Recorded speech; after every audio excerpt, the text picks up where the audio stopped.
लेकिन कैसे हम लोग कविता को पढ़ेंगे, कहावत को कैसे पढ़ना चाहिए, चलिए हम आपको पढ़ के सुनाते हैं। देखिए कवि मलिक मोहम्मद यासिर जी क्या कहते हैं, एक नैन कवि मोहम्मद गुनी सोई मोजे कभी सुने,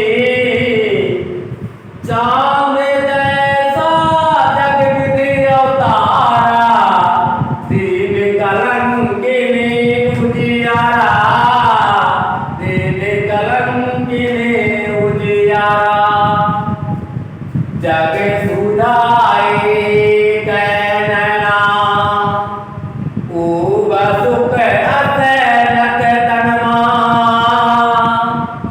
जो लही अम्बई रावण होई, तो लही सुगन बसै न सोई, तो लही सुगन बसै न सोई, कीन समुद्र पानी जो भारा, तो अति भय असुर अपारा, जो सुमेरु त्रिशूल विनाशा, बादल गिरि लाग आकाशा, बादल गिरि लाग आकाशा, जो लही धरी कलंकन पारा, कांच होई नहीं कंचन कारा, कांच होई नहीं कंचन कारा, एक नैन जस दर्पणा, आते निर्मल बाहु, सबे उपवक्त गए मुख, जो वही कह जाऊ मलिका, जो वही कह जाऊ। अगर तो आप इस कविता को ध्यान से देखेंगे, इस कहावत को ध्यान से देखेंगे और बार बार आप इस ऑडियो को सुनेंगे या इस वीडियो को बार बार सुनेंगे, खासकर आप सभी से अनुरोध है कि इसको हेडफोन लगाकर सुने, ताकि आपको बहुत ज्यादा फोकस बनेगा और जल्दी से जल्दी याद हो जाएगा। तो देखिए इस कविता को अगर तो आप 2 बार 3 बार जरूर रिपीट करेंगे तो आपको जरूर याद हो जाएगा, इसकी हम गारंटी देते हैं। लेकिन आपको बार बार इसको सुनना होगा, देखना होगा। चलिए हम इसका अब अर्थ बता देते हैं, क्योंकि YouTube पर छोटा वीडियो बनाना होता है, इसलिए थोड़ा शॉर्ट में हम लोग निपटेंगे। तो कहते हैं एक नैन मोहम्मद गुनी सोई विमोदे कभी सुनी। पहला लाइन में हम आपको अर्थ बता रहे हैं, एक बार गा भी दे रहे फिर से, एक नैन मोहम्मद गुनी सोई विमोदे कभी सुनी, चांद जैसा जग विधि अवतारा, दीन कलंकिनी उजियारा, दीन कलंकिनी उजियारा। कवि मलिक मोहम्मद यासिर जी कहते हैं, क्या बोलते हैं कि हम एक आपका है, लेकिन फिर भी हम क्या है, गुणवान है। एक नैन मोहम्मद गुनी कहते हैं कवि मलिक मोहम्मद यासिर जी, एक आपसे अरमंग है। इनकी कवि परिचय में हम बताएंगे आपको। तो ही कवि मलिक मोहम्मद यासिर जी कहते हैं कि हम एक आपका है, लेकिन फिर भी हम क्या है, गुणवान है, क्वालिटी है हमारे अंदर। कवि मलिक मोहम्मद यासिर जी बोलते हैं कि हम एक आपका है, लेकिन फिर भी हम जाए गुणवान है। आगे कहते हैं कि सोई विमोदे कभी सुनी, कहते हैं कि जिसने भी हमें सुना, जिसने भी हमें सुना वो विमोहित हो गया, आकर्षित हो गया। तो ही कभी बोलते हैं कि एक नैन कवि मोहम्मद गुनी सोई विमोदे कभी सुनी, कहते हैं हम एक आपका है, लेकिन फिर भी गुणवान है, और जिसने भी हमें सुना वो विमोहित हो गया, अट्रैक्ट हो गया। आगे कवि कहते हैं कि चांद जैसा जग विधि अवतारा, दीन कलंकिनी उजियारा, कहता है चांद जैसा। कवि कहते हैं कि चांद की तरह ईश्वर ने, विधि में होता है ईश्वर, कहता है हमें ईश्वर ने चांद की तरह इस धरती पर उतारा था, लेकिन जिस प्रकार से चंद्रमा में कुछ कलंक लगा हुआ है, ठीक उसी प्रकार से कभी कहते हैं कि हमने भी कुछ कलंक लगा हुआ है, हमें भी कुछ अंग भंग पाया जा रहा है।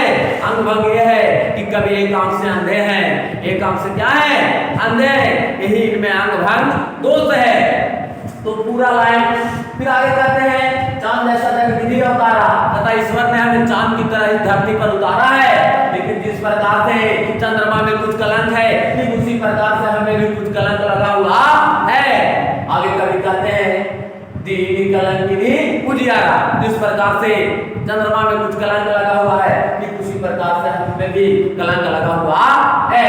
तो चलिए आपको पहला लाइन की हम पूरी बताते हैं, ये पूरी लाइन को है ना, दोनों लाइन को एक बार फिर से बता देते हैं। कभी कहते हैं एक नहीं कभी मोहम्मद गुनी, सोई विमोदे कभी सुनी, चांद जैसा जग विधि उतारा, दीनी कलंकिनी उजियारा। कभी मलिक मोहम्मद यासिर जी कहते हैं हम एक आपके हैं फिर भी गुणवान है, और यही कारण है, और जिसने भी हमें सुना वो विमोहित हो गया। आगे कभी कहते हैं कि चांद की तरह भगवान ने, ईश्वर ने हमें इस धरती पर उतारा था, लेकिन जिस प्रकार से चंद्रमा में कुछ कलंक लगा हुआ है, ठीक उसी प्रकार से हमें भी कुछ कलंक अंग भंग लगा हुआ है, मेरा भी अंग भंग हो गया है। आगे कहते हैं कभी जाके सुझाए कैनैना, ऊब सुख असैनक तनमा, जाओ लही अम्बही डावन होई, ताओ लही सुगंध बसैन सोई, ताओ लही सुगंध बसैन सोई। आगे कभी कहते हैं कि जग सुझाए कैनैना, कहते हैं कि हम एक आंख का है फिर भी पूरे संसार को देख सकते हैं। कहते हैं हम एक आंख के हैं लेकिन फिर भी पूरे संसार को हम देख सकते हैं। है ना, जिस प्रकार से हजारों तारों के समूह में एक तारा पाया जाता है जिसको बोलते शुक्र तारा, शुक्र तारा, हजारों तारों के समूह में एक शुक्र तारा होता है जिसकी लाइट क्या होता है, तेज होता है, जिसकी प्रकाश तेज होता है। ठीक उसी प्रकार से कभी कहते हैं कि जिस है ना जग सुझाए कैनैना, हम एक आंख के होते हुए पूरे संसार को देख सकते हैं। है ना, जिस प्रकार हजारों तारों के समूह में एक पाया जाता शुक्र तारा, उसे पहचान लिया जाता है। ठीक उसी प्रकार हजारों कवियों के समूह में, हजारों लोगों के समूह में से हमें भी पहचान लिया जाता है। कभी मलिक मोहम्मद यासिर जी कहते हैं, आगे कहते हैं जाओ लही अम्बही डावन होई, ताओ लही सुगंध बसैन सोई। कहते हैं क्या चीज, जाओ लही अम्बही डावन होई, कहता जब तक आम में मंजरा नहीं लगता तब तक उसमें सुगंध नहीं होता है। कहते हैं अम्बही बने होता है मंजरा, आम में देखते होंगे कि जब आम में मंजरा लगता है तो उसमें सुगंध आना शुरू हो जाता है, थमक आ जाता है। तो ही कहते हैं जाओ लही अम्बही डावन होई, ताओ लही सुगंध बसैन सोई। कहता जब तक आम में मंजरा नहीं लगता तब तक उसमें सुगंध नहीं आता है। ठीक उसी प्रकार आगे कहते हैं, क्या बोलते हैं कि समुद्र पानी जौकारा, ताओ अति भय असुज अपारा, जाओ सुमेरु त्रिशूल विनाशा, भागंचन गिरि लाग आकाशा, भागंचन गिरि लाग आकाशा।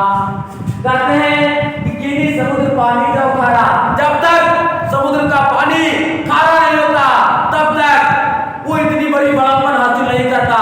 अर्थात अगर तो समुद्र का पानी मीठा होता तो उसे लोग चूरे सुखा देते, उसको पी जाते लोग। लेकिन वही कवि कहते हैं कि जब तक क्या चीज समुद्र का पानी खारा नहीं होता तो आज इतना बड़ा बड़ापन हासिल नहीं करता, आज इतना बड़ा असूझ और अपार नहीं होता। असूझ जिसको कोई नहीं देख सकता, अपार मैंने बहुत बड़ा।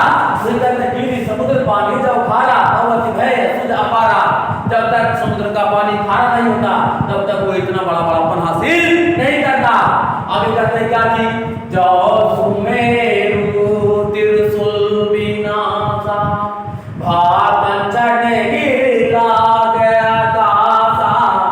कहते जब तक सुमेरु पर्वत को भगवान शिव के त्रिशूल से विनाशा नहीं जाता, फोड़ा नहीं जाता, तब तक उससे सोना नहीं निकलता। कंचन में होता सोना, तो कहता जाओ सुमेरु त्रिशूल विनाशा भाग कंचन गिरी लाग आकाशा।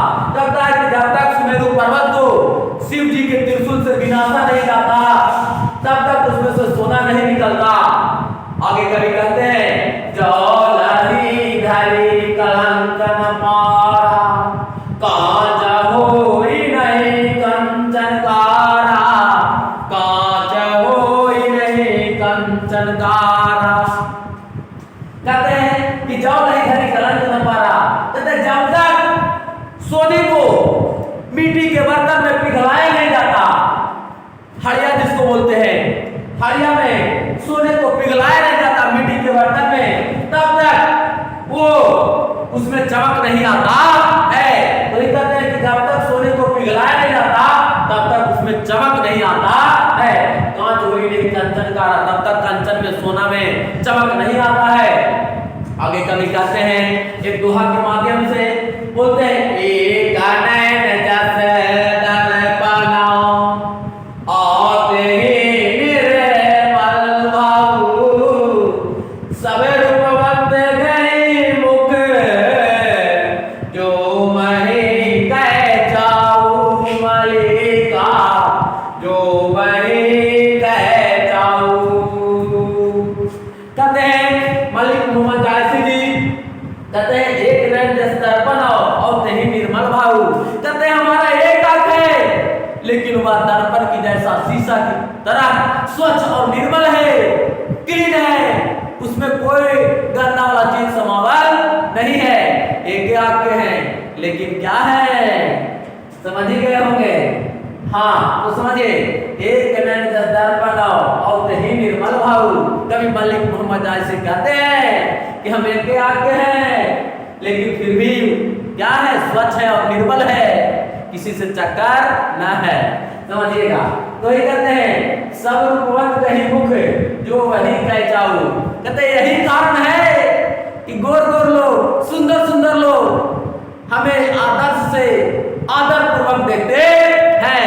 फिर से बोल रहे हैं एक नैन जस दर्पण और तेरी निर्मल भाऊ सब रूपवन, रूपवन माने सुंदर सुंदर, गई मुख जो वही कह जाऊ। कहते हैं कि हम एक आंख का है लेकिन फिर भी स्वच्छ है और निर्मल है। मेरा एक आंख जो है उसमें कोई गंदगी नहीं है। और यही कारण है कि सभी सुंदर सुंदर लोग